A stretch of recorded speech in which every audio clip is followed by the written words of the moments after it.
At the Physicians' Health Study at Harvard University, which is about 21,000 physicians, those who got about 2.5 servings of dairy products a day had 34% increased risk of prostate cancer. Harvard did another study with health professionals, not physicians. They call it Health Professionals Follow-Up Study. This is chiropractors, pharmacists, podiatrists, everybody other than physicians, nearly 48,000 of them.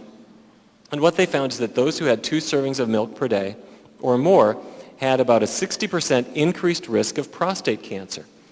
Now, why? The first thought was, well, it must be that if I have more fat on my plate, or a glass of milk, which is about 50% fat as a percentage of calories, that fat stimulates my body to make more testosterone. That's true. High-fat diets cause the production of testosterone. That's going to increase our risk of prostate cancer.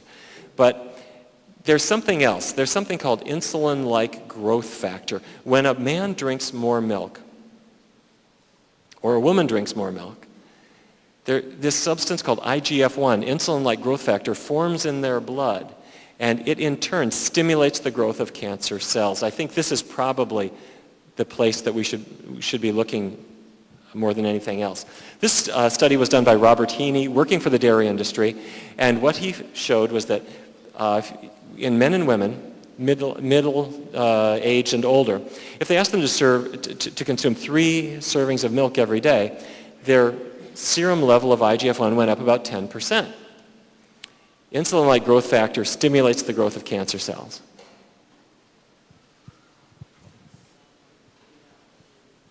Okay.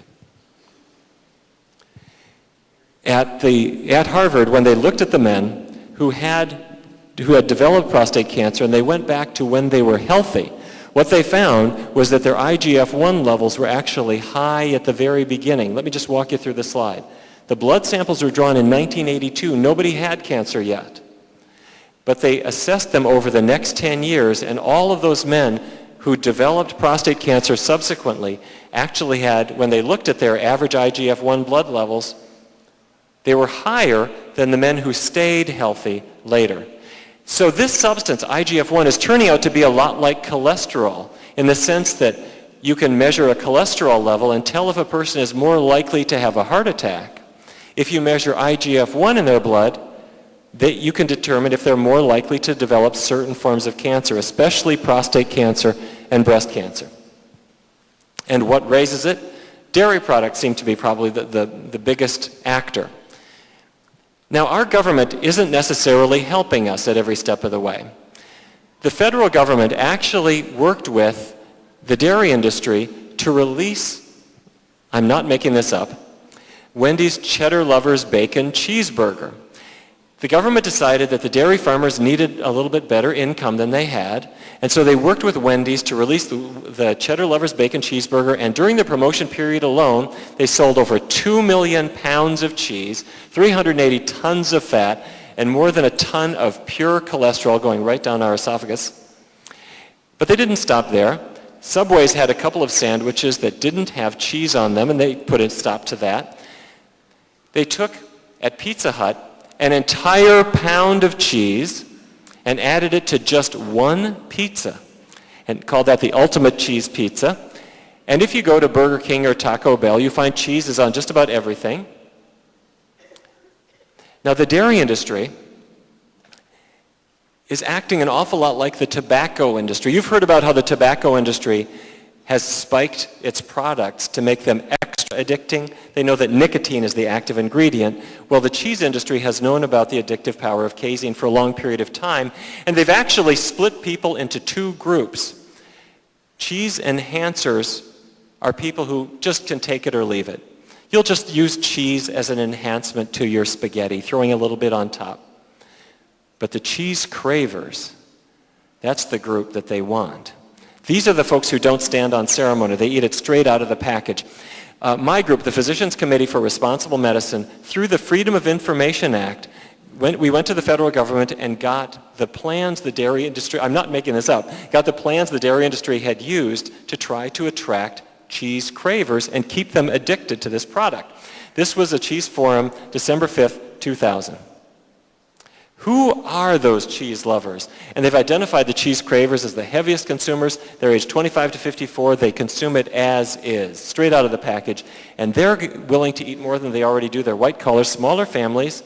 And so what do we want our program to do? We want to trigger that cheese craving. And they went into elaborate detail how they were working with Subway and Wendy's and other restaurant chains. Why? Because if you make one decision for Wendy's, you've got this product in every single community in America. If you do it at Burger King or McDonald's, you're controlling what people are offered everywhere. And it's worked to a dramatic degree. This was the final slide that Dick Cooper used in his presentation, where it's a playground slide. And there are spiders weaving a web across the bottom. And one spider says to the other, "If we pull this off, we'll eat like kings." Well, they did. Back in 1975, when I was about to start medical school, cheese consumption was 15 pounds per person per year. Well, today it's over 30 pounds per person per year, and that's for every man, woman, and child in America. And I'm not eating any, so somebody's having mine. So the amount has gone up.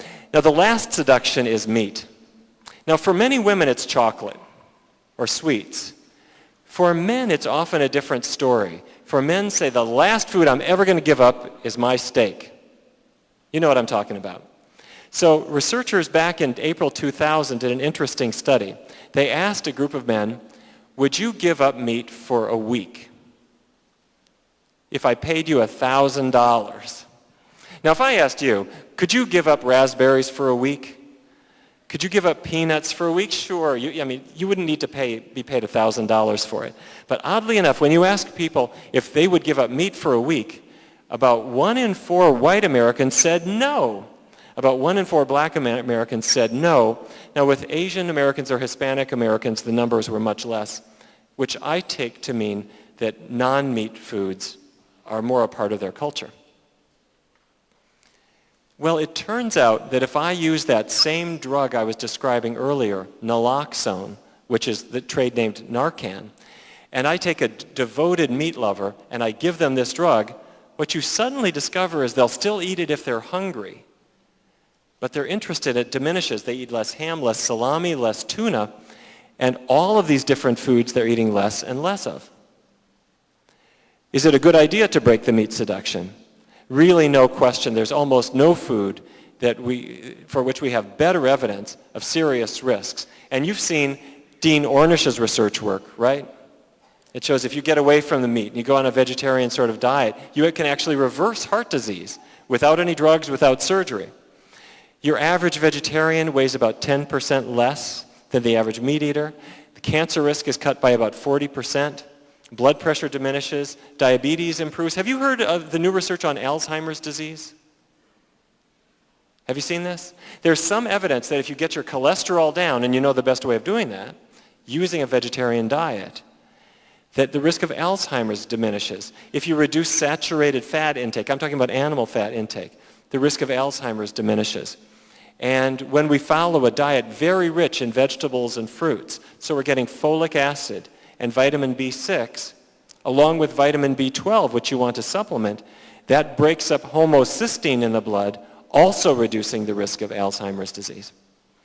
Now, I have to tell you, people follow all different kinds of vegetarian diets. And the healthiest diet is a vegan diet. And for anybody who's new to this, a vegan is not a person from the planet Vegas. It's simply a person on a pure vegetarian diet. And then there are a lot of folks are on an ovo-lacto vegetarian diet. Ovo meaning eggs, lacto meaning milk, of course. But you don't have fish or chicken or beef. And then once in a while I run into somebody who says, well, I'm pretty much vegetarian. But I do have eggs and I have dairy products and fish and sometimes chicken. And I hardly ever have any red meat. And I call them the ovo-lacto pesco polo vegetarians. But of this group, the folks who do best by far are the vegans. And so the closer we get to that, the better off we are.